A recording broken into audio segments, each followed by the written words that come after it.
사랑하는 성도 여러분, 부활의 아침을 또 새롭게 맞이했습니다. 5월 16일 화요일 새벽 집회를 시작하도록 하겠습니다. 오늘 말씀은 요한복음 20장 23절의 말씀을 먼저 읽고 말씀을 함께 나누도록 하겠습니다. 너희가 누구의 죄든지 사하면 사하여질 것이요 누구의 죄든지 그대로 두면 그대로 있으리라 하시니라. 다시 한번 말씀을 읽습니다. 너희가 누구의 죄든지 사하면 사하여질 것이요 누구의 죄든지 그대로 두면 그대로 있으리라 하시니라.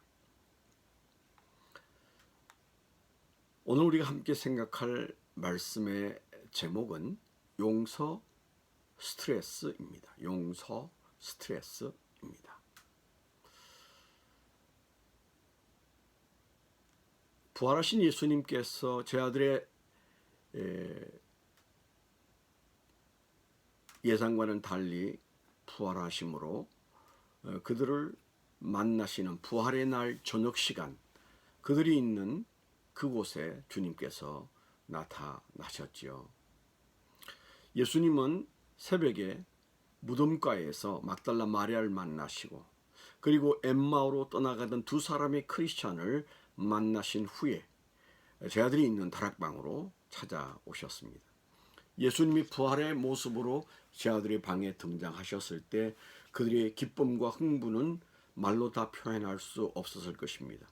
죽은 줄 알았던 예수님이 살아오신 정도의 기쁨이 아니라 모든 세상이 다시 일으켜짐을 받는 천지개벽이 그들 안에서 일어나는 그런 시간이었다고 생각이 됩니다.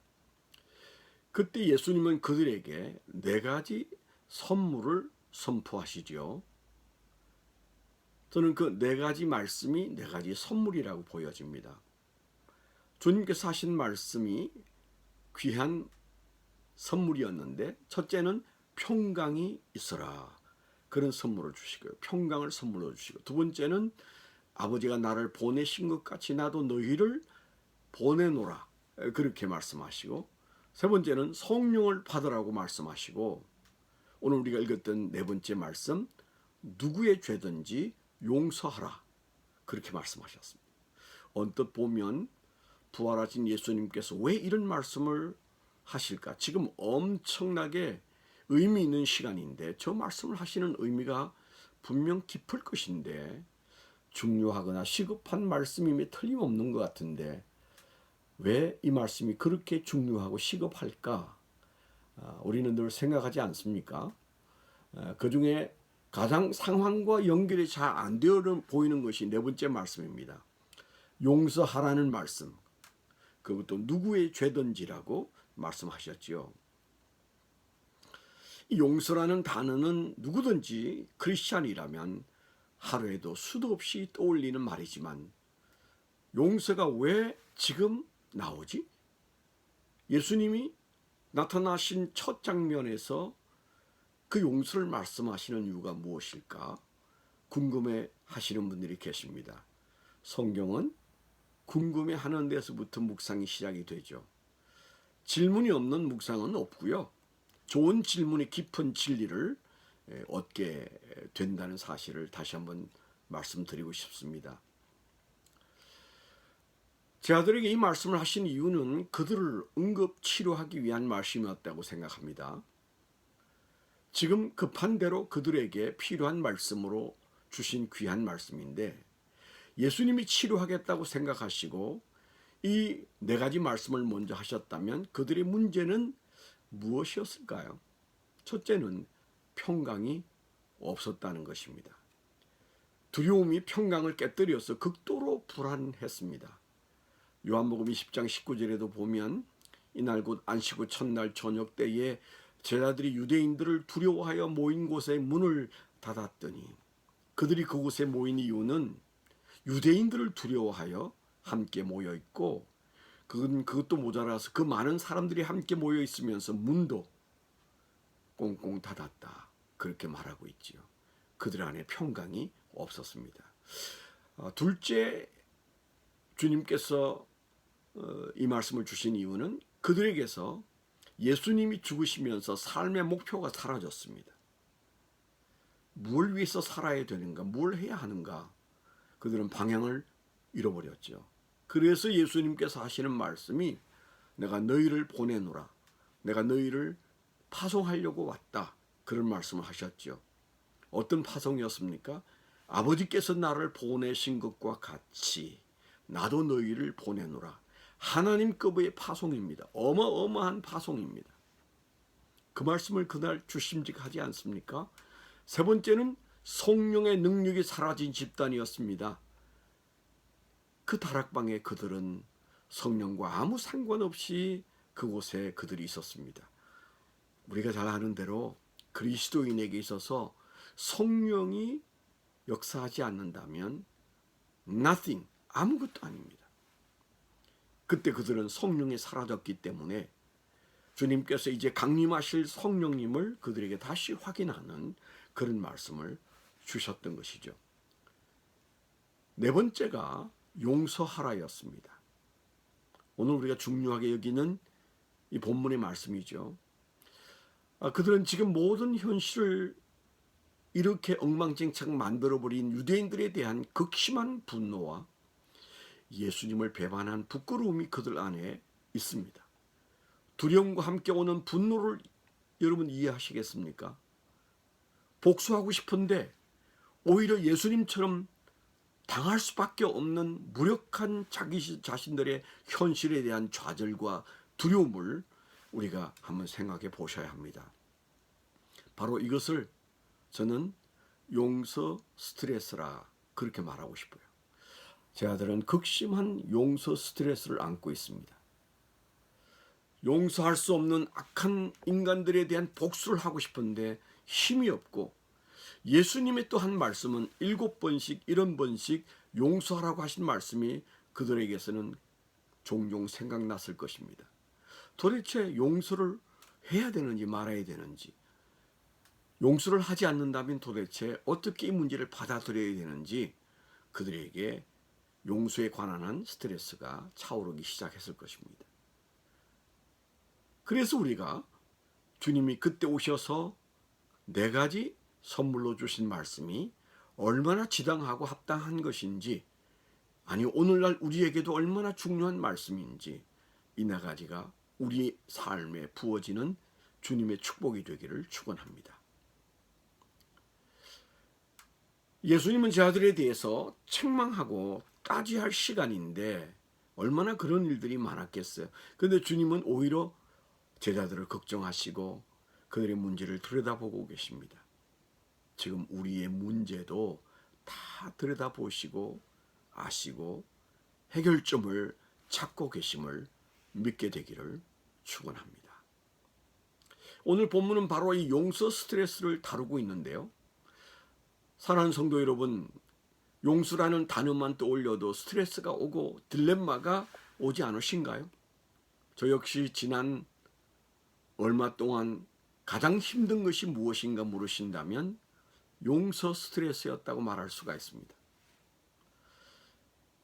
목사로서, 크리스찬으로서 복수나 보복은 용서에 위배된다고 하더라도 하나님, 징계는 안 될까요? 죄와 거짓에 대한 응징은 공의이지 않습니까? 공의가 서지 않은 곳에서 과연 용서가 어떤 의미가 있을까요? 제게 징계와 응징을 허락해 주십시오.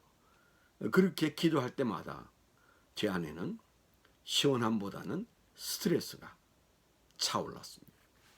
저는 이것이 신앙이라고 생각합니다. 우리 중에 상당한 분들도 예외가 아니고, 비단 같은 문제가 아니어도 크리스찬이라면 삶에서 매일 용서 스트레스를 안고 살아갑니다. 예수님을 몰랐다면, 하나님의 자녀가 아니었다면 용서 스트레스는 생기지 않았을 것입니다. 우리는 다 복수 활극을 좋아하지 않습니까? 용서 드라마를 좋아하지 않습니다. 영화관에 갈 때도 신나게 복수하는 것 좋아합니다. 그러나 주님은 부활하셔서 어떻게 이제 복수를 할 것인가를 말씀하신 게 아니에요. 제 아들이 시급한 문제가 용서 문제인 것처럼 이 문제를 다루고 계시지 않습니까? 제 아들은 용서 스트레스에 시달리고 있었습니다. 제 아들은 지난 3일간 주님께서 처참히 죽으신 트라우마와 죽은 자도 살리시며 무리를 그르시고 오병이의 역사도 행하셨던 우리의 왕으로서는 충분하다고 생각했던 예수님도 비명을 지르고 죽어가신 무기력한 모습 앞에서, 그리고 스승 예수님을 욕보이고 거짓으로 모함하여 죽게 하고 때리고 침뱉고 가시관을 씌워서 피범벅을 만들고 살기 등등했던 그 원수들에 대한 원망과 복수심, 분노가 그들을 정신을 못 차리게 했을 것이라는 생각이 듭니다. 반드시 되갚아 줘야 되는데 아무 힘이 없는 자신들의 한계를 보면서 더더욱 강하게 일어나는 적개심으로 그들은 그 마음이 새까맣게 타들어가고 얼굴은 흑빛이 되었습니다. 거기에다 이제 곧 예수의 제자들을 색출해 내어서 2차 응징을 할 것이 틀림없는 유대인들 때문에 좌불안석이었을 것입니다. 지난 3일 동안 그들은 잠도 못 자고 음식도 입에 넘어가지 않았을 것입니다. 삶을 이토록 처참하고 처절하게 무너뜨린 원수 빌라도, 제사장, 서기관들에 대한 복수심으로 극도의 불안 상태가 되어 있었습니다. 제 아들의 문제 중에 가장 시급하게 해결해야 할 문제 중 하나가 바로 이 용서하고 용서받는 용서의 문제였습니다. 우리의 신앙에서도 가장 시급한 것은 전도도 아니고 구제도 아닙니다. 성경 공부도 아닙니다. 진정한 제자 훈련은 나를 용서 수렁에서 건지시는 하나님의 손길이 먼저 필요한 것이죠. 그래서 부활하신 예수님이 그 말씀하신 것이라고 믿어집니다. 그래서 이 용서가 아무리 스트레스를 줘도 해결해야 하는 문제임을 선언하신 말씀이 오늘 말씀이다. 그렇게 믿어집니다. 용서에 관한 우리를 딜레마에 빠지게 하는 많은 얘기들이 우리 마음속에 있습니다. 과연 어느 정도 용서를 해야 하나? 어떻게 용서를 해야 하나? 용서를 빌지도 않는데 용서를 한다고? 우리가 그렇게 용서를 해대면 악은 더 성할 것이고 이 세상은 엉망진창 될 텐데 아직도 피를 흘리면서 내가 고통 중에 있는데 어떻게 용서가 가능하지? 이런 등의 문제가 따라오게 되어 있습니다. 그래서 용서는 결코 쉽지 않습니다. 그러나 예수님은 오늘 제자들과 우리에게 분명하게 말씀하십니다. 하나님의 사람은 용서 없이는 용서받지 못한다는 생각을 가지게 말씀하십니다. 용서는 적어도 크리스찬에게는 선택의 여지가 없는 것 우리가 다 잘 알고 있습니다. 몸 안에 있는 암덩어리를 도려내듯이 내가 살려면 먼저 용서 문제를 수술해야 합니다. 오늘 본문은 바로 단도직입적으로 이렇게 말씀하십니다. 너희가 누구의 죄든지 사하면 사하여질 것이요 누구의 죄든지 그대로 두면 그대로 있으리라. 그렇게 말씀하시지 않습니까? 어떻게 해석하면 하나님의 특권이신 죄를 용서하는 권한을 나의 결정을 보고 하나님이 선택하시겠다. 그렇게 말씀하시는 것 같지 않습니까? 다시 말하면 너의 용서의 선택에 따라 나 하나님은 자비의 하나님이지만 자비의 하나님이 될 수도 있고 그리고 저주의 하나님이 될 수도 있다. 너가 먼저 결정해라.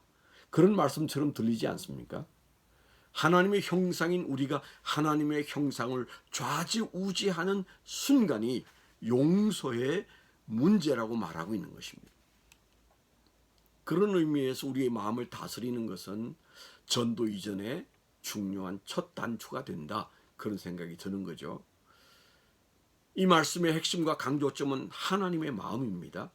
하나님의 마음은 그 자녀된 우리가 용서를 선택적으로 붙잡고 있지 말고 하나님의 마음처럼 용서를 하나님처럼 하기를 원하시는 것입니다. 이것이 하나님의 심정입니다. 1만 달란트를 들여서 나를 구원하신 하나님의 심정은 내가 100데나리온 때문에 스트레스 받고 딜레마에 빠진 어처구니 없는 자녀의 모습으로 전락하기를 원치 않으시는 거죠.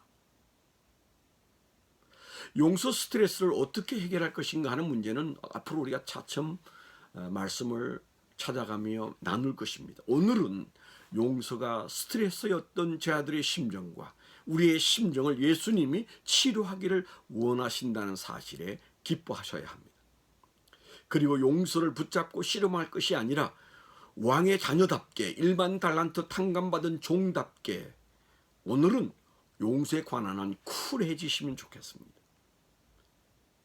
내일은 주님이 우리의 마음을 만져주실 것입니다. 성령이 그 문제를 이끌어 주실 것입니다. 오늘 용서를 스트레스에서 결정으로 보내면 하나님은 내일 길을 내시는 그런 분이십니다. 오늘 하루 용서를 실천하는 결단성 있는 하루를 성령님께 보여드리는 하루가 되기를 축원합니다. 할렐루야. 기도하겠습니다. 주님, 우리에게 날이면 날마다 용서 스트레스가 있습니다.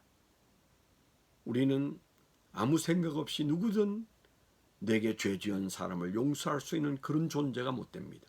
1만 달란트를 탕감받고도 100데나리온 앞에 여전히 서 있는 자들이 저희 부족한 종들입니다.